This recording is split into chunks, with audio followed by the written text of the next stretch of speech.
Di tahun 2023 ini, anime sudah menjadi pilihan tontonan yang menarik bagi sebagian orang. Anime memiliki begitu banyak jenis dan konsep. Ada konsep yang wajar, dalam artian kita bisa melihat konsep ini di berbagai media atau tontonan lain seperti film. Contohnya, konsep petualangan mencari jati diri dan mengejar cita-cita yang kebanyakan terjadi di dalam anime shonen seperti Naruto dan Boku no Hero Academia, atau konsep romansa anak sekolah seperti Horimiya dan Ore Monogatari. Tapi tahukah kamu kalau ada juga konsep anime yang aneh dan tak biasa bagi sebagian orang pula? Nah, itu yang akan kita bahas di video kali ini.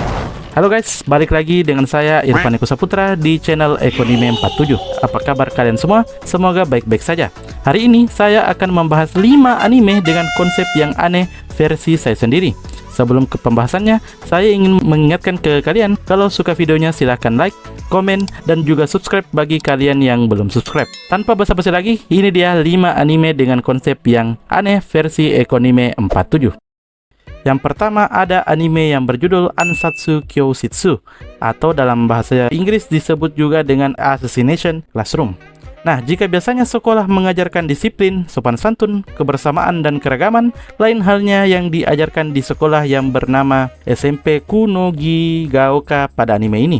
Di sini, murid-murid yang berada di kelas 3E harus membunuh gurunya sendiri sebelum kelulusan terjadi. Kenapa hal ini bisa terjadi? Ada 2 peristiwa besar yang terjadi saat murid-murid naik ke kelas 3 SMP Kunogi Gaoka. Yang pertama, terjadi ledakan besar di bulan yang membuat bulan menjadi bulan sabit permanen. Yang kedua, kedatangan makhluk aneh bertentakel yang mengaku telah menghancurkan bulan.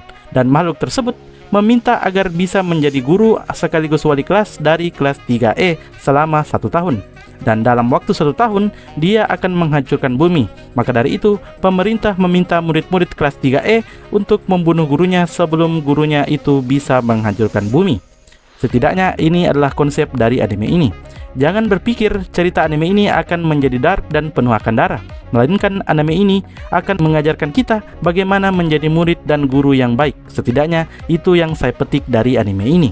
Di anime ini juga akan ada momen sedih, bahagia, dan momen menegangkan yang membuat ceritanya semakin menarik. Silakan tonton Assassination Classroom. Yang kedua ada anime yang berjudul Saint Young Man. Nah, apa jadinya jika sosok Yesus dan Buddha tinggal sekamar di salah satu kota di Jepang? Ini adalah konsep dari anime ini. Saint Young Man memiliki satu fokus utama, yaitu Buddha dan Yesus yang menjadi sepasang sahabat. Dan 2 orang sahabat ini adalah teman sekamar di Tokyo. Anime ini menawarkan permainan kata dan lelucon lucu.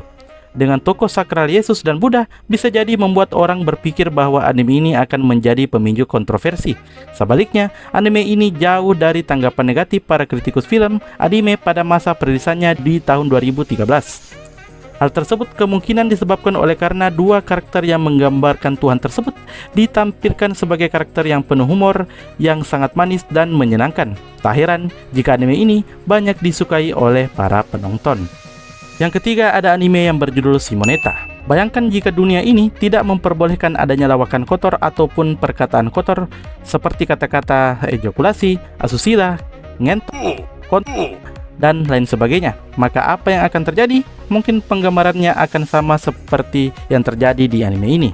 Diceritakan di Jepang telah diberlakukan undang-undang hukum untuk ketertiban umum dan kesehatan moral anak, di mana undang-undang baru ini melarang keras adanya lawakan kotor ataupun perkataan kotor yang beredar di masyarakat luas. Bahkan dibentuk pula badan khusus penanggulangan lawakan dan perkataan kotor di Jepang. Ini memang membuat moral masyarakat menjadi baik, tapi ada juga hal negatif yang timbul akibat undang-undang baru ini. Contoh hal negatif yang timbul akibat undang-undang ini adalah anak-anak muda di Jepang tidak tahu membedakan antara cinta dan nafsu. Mereka bahkan tidak tahu bagaimana bayi itu dibuat. Okuma Tanukichi adalah salah satu siswa yang terdaftar di sekolah moral terkemuka di Jepang. Namun ia kemudian dipaksa Kajou Ayame untuk bergabung dalam organisasi SOX yang didirikannya. SOX adalah organisasi yang memiliki misi untuk menyebarkan lelucon-lelucon kotor berbau seks sebagai bentuk perlawanan terhadap hukum pemerintah yang menurut mereka telah menindas hak seseorang dalam penggunaan konten-konten kotor. Anime ini memiliki cerita yang ringan dan penuh dengan komedi lucu, meskipun konsepnya memang sangat di luar nalar. Selanjutnya, yang keempat adalah anime yang berjudul Kill la Kill. Keanehan serial anime ini sebagian besar berada pada alur cerita dan visualisasinya. Alur ceritanya yaitu mengenai MC kita yang bernama Ryoko. Ia adalah seorang gadis sekolah gelandangan yang sedang berada dalam usaha balas dendam kepada orang yang telah membunuh ayahnya. Di sepanjang jalan cerita, Ryoko harus dihadapkan pada pertempuran yang sengit melawan seorang ketua OSIS bernama Satsuki. Sebagian besar karakter utama pada seri anime ini harus bertarung hampir telanjang demi mempertahankan pakaian mereka yang memberikan kekuatan khusus. Pakaian berkekuatan super tersebut adalah semacam alien yang dijadikan produk kecerdasan buatan.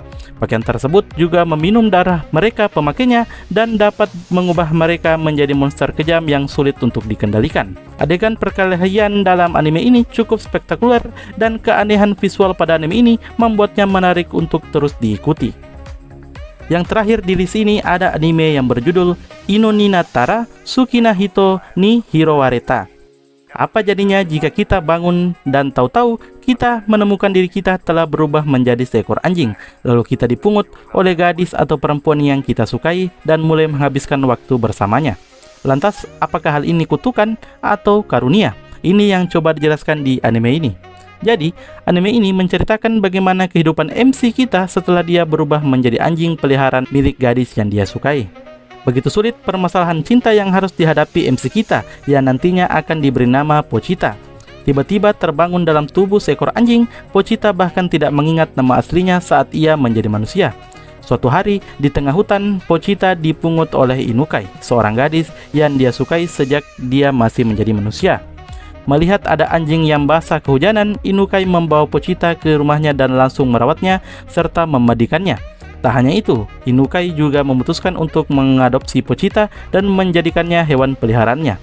Dan dimulailah kehidupan baru Pochita bersama gadis yang ia sukai. Anime ini memiliki visual yang bagus, walaupun dengan durasi anime yang lumayan singkat membuatnya sangat mudah untuk diikuti. Plus, anime ini memiliki fan service yang mantap jiwa. Jadi, kalau teman-teman penasaran, silakan nonton anime ini. Itulah tadi guys, 5 anime dengan konsep yang aneh versi Ekonime 47. Nah, jika ada anime lain dengan konsep yang aneh yang seharusnya ada di list, silahkan teman-teman komen di bawah. Dan nanti kalau anime yang terkumpul sudah banyak, mungkin saya akan buat untuk part keduanya. Oke guys, sampai di sini dulu kontennya. Dan sekali lagi saya ingatkan, jika teman-teman belum subscribe, silahkan di subscribe, nyalakan juga lonceng notifikasinya. Dan jangan lupa tinggalkan like serta komentar-komentar kalian.